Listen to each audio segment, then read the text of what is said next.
kami akan menampilkan video pembelajaran mengenai analisis laporan keuangan.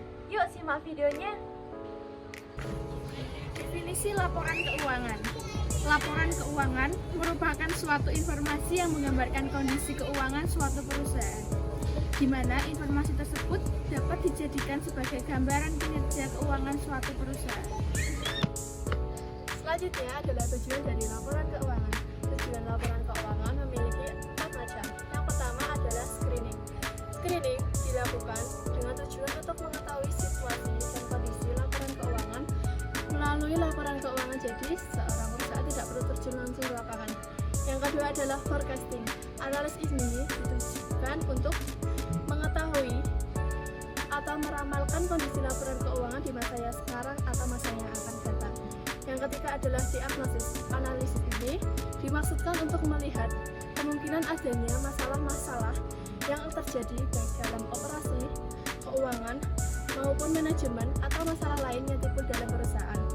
Yang keempat atau yang terakhir adalah evaluation. Evaluasi dilakukan untuk menilai prestasi manajemen dalam mengelola perusahaan. Adapun pihak yang membutuhkan laporan keuangan, yang pertama ada kreditur, adalah pihak yang memberikan pinjaman baik dalam bentuk uang, barang maupun dalam bentuk jasa. Yang kedua ada investor, adalah pihak yang membeli saham atau komisaris perusahaan yang membutuhkan laporan keuangan guna mengetahui kondisi perusahaan sehingga memastikan uang yang diinvestasikan merasa aman dan menguntungkan. Yang ketiga ada akuntan publik, adalah pihak yang melakukan audit laporan keuangan perusahaan. Untuk selanjutnya hasil audit akan memberikan penilaian dalam bentuk rekomendasi. Yang keempat ada karyawan, adalah pihak yang secara penuh bekerja di perusahaan yang menguntungkan kehidupan. Oleh karena itu perlu laporan keuangan guna mengetahui kondisi perusahaan di masa yang akan datang.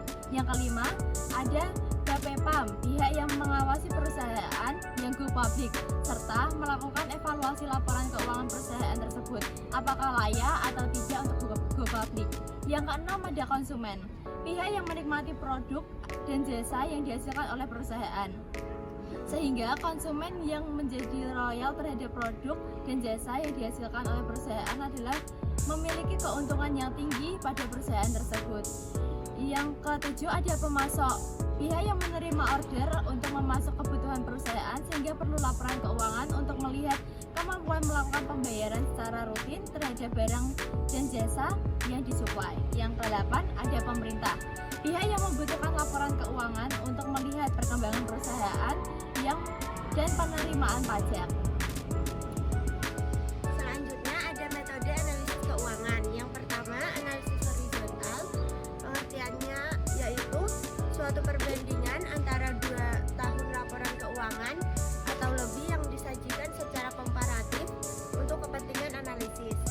Dalam laporan ini kemudian disajikan selisih, kenaikan atau penurunan nilai setiap elemen laporan keuangan yang dinyatakan dalam persen atau nilai mata uang tertentu. Di sini terdapat contoh dari metode analisis horizontal, yaitu membuat laporan laba ditahan. Laporan laba rugi di atas menunjukkan laba ditahan tahun 2020 meningkat sebesar 6%. Kenaikan tersebut karena total laba tahun 2020 sebesar 80 juta dikurangi total dividen sebesar 45 juta. Analisis vertikal membutuhkan penyajian berbentuk kompensasi. Dalam implementasinya, laporan ini dapat digunakan untuk mengetahui tingkat kerja keras yang telah dilakukan untuk mencapai target penjualan.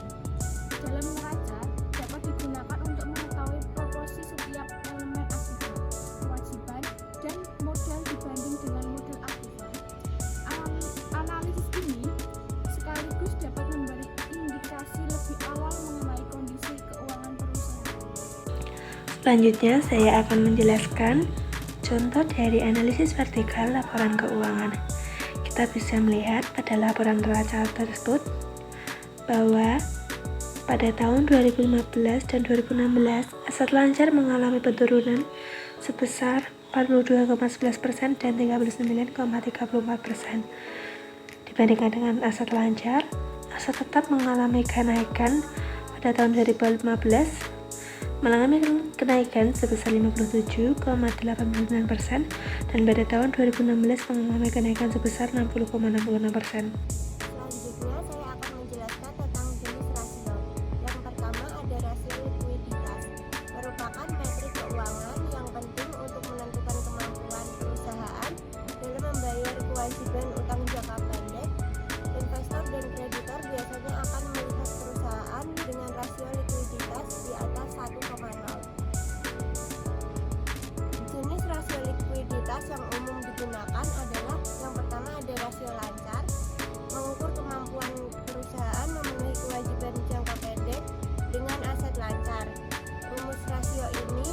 aktiva lancar per hutang lancar dikali 100%. Yang kedua, rasio cepat mirip dengan rasio lancar tetapi lebih ketat karena tidak memasukkan persediaan sebagai aset likuid. Yang ketiga, rasio kas mengukur kemampuan perusahaan memenuhi kewajiban jangka pendek hanya dengan menggunakan kas dan setara dengan kas. Rasio solvabilitas adalah kemampuan bisnis mengembalikan utang pada kreditur baik dalam jangka pendek ataupun jangka panjang. Rumus untuk menghitung rasio solvabilitas adalah debt to asset ratio, total utang dibagi total aset. Yang kedua, debt to capital ratio, total utang dibagi total utang tambah modal. Yang ketiga, debt to equity ratio, total utang dibagi ekuitas dikali 100%. Berikutnya ada rasio aktivitas. Adalah rasio atau efisiensi yang digunakan untuk mengukur efektivitas perusahaan dalam memanfaatkan sumber daya atau aktivanya. Rasio aktivitas menunjukkan seberapa jauh manajemen dapat mengumpulkan penjualan yang cukup atas aktiva perusahaan yang digunakan. Semua rasio menunjukkan perbandingan antara penjualan dengan investasi dalam berbagai rekening aktiva. Berikutnya ada rumus perputaran persediaan. Harga pokok penjualan dibagi persediaan rata-rata. Yang kedua, perputaran piutang usaha. Pendapatan kredit bersih dibagi piutang usaha rata-rata. Yang ketiga, perputaran modal kerja. Pendapatan bersih dibagi kerja rata-rata. Modal kerja rata-rata. Yang berikutnya, perputaran aset tetap. Penjualan dibagi rata-rata aktiva tetap. Yang terakhir ada perputaran total aset. Penjualan dibagi rata-rata total aset. Selanjutnya adalah rasio profitabilitas. Rasio profitabilitas adalah rasio yang digunakan untuk mengukur kemampuan perusahaan dalam memperoleh keuntungan atau laba. Dalam rasio profitabilitas ada beberapa rumus perhitungan. Yang pertama ada rumus net profit margin. Rumus perhitungannya adalah laba bersih dibagi total pendapatan dikali 100%. Dan yang kedua adalah rumus return on asset. Rumus perhitungannya adalah laba bersih dikali 100% dibagi total aktiva. Dan yang ketiga adalah return on equity. Rumus perhitungannya adalah laba bersih dibagi total modal dikali 100%. Yang terakhir ada rasio pasar. Rasio pasar merupakan metrik keuangan yang digunakan untuk mengukur nilai saham perusahaan dalam kaitannya dengan harga pasarnya.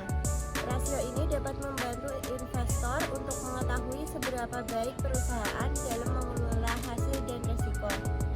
Jenis dari rasio pasar adalah earning per share, dividend per share, book value per share, nilai buku per saham, laba per saham, pendapatan tunai per saham, nilai pasar per saham, rasio buku pasar, dan juga rasio harga pendapatan.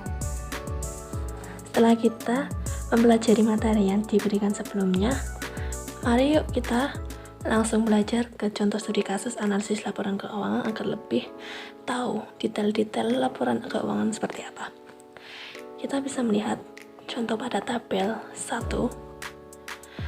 Pada tabel 1 dapat disimpulkan bahwa jumlah aktiva pada tahun 2014 sebesar 5.567.153.952 rupiah, dan pada tahun 2015 sebesar 7.201.122.290 rupiah, dan pada tahun 2016 jumlah aktiva sebesar 7.842.841.200 rupiah.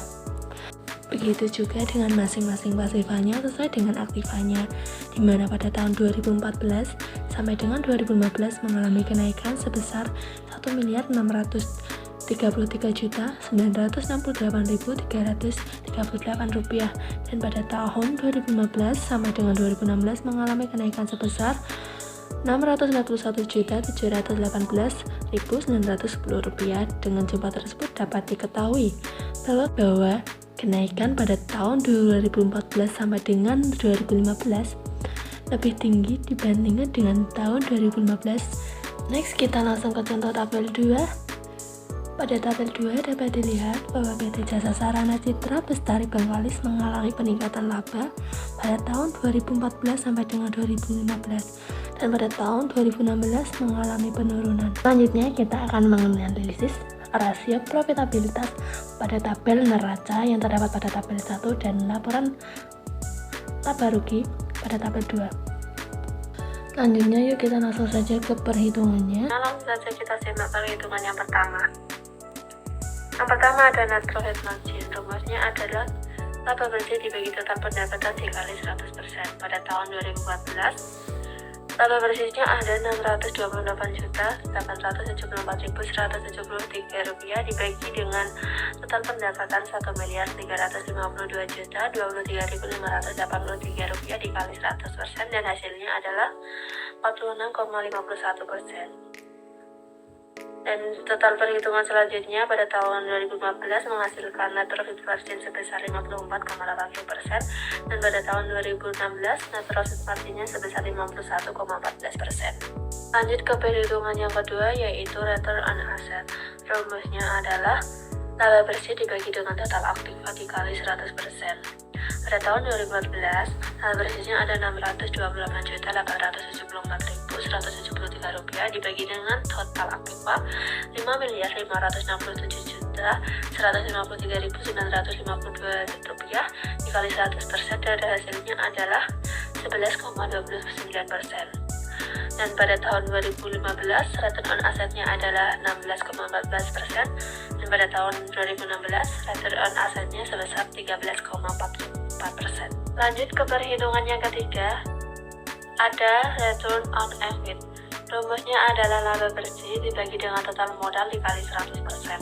Pada tahun 2014, total laba bersihnya ada Rp628.874.173 dibagi dengan total modalnya sebesar Rp5.563.153.952 dikali 100% dan hasilnya sebesar 11,29%. Dan selanjutnya ada tahun 2015, total return on equity-nya ada sebesar 16,14% dan pada tahun 2016 return on equity-nya sebesar 13,44%. Nah, itu tadi adalah cara-cara perhitungan dari analisis rasio profitabilitas. Dan ini adalah hasil perhitungan dari rasio profitabilitas PT Jasa Sarana Citra Bestari. Semoga bermanfaat dan selamat mencoba.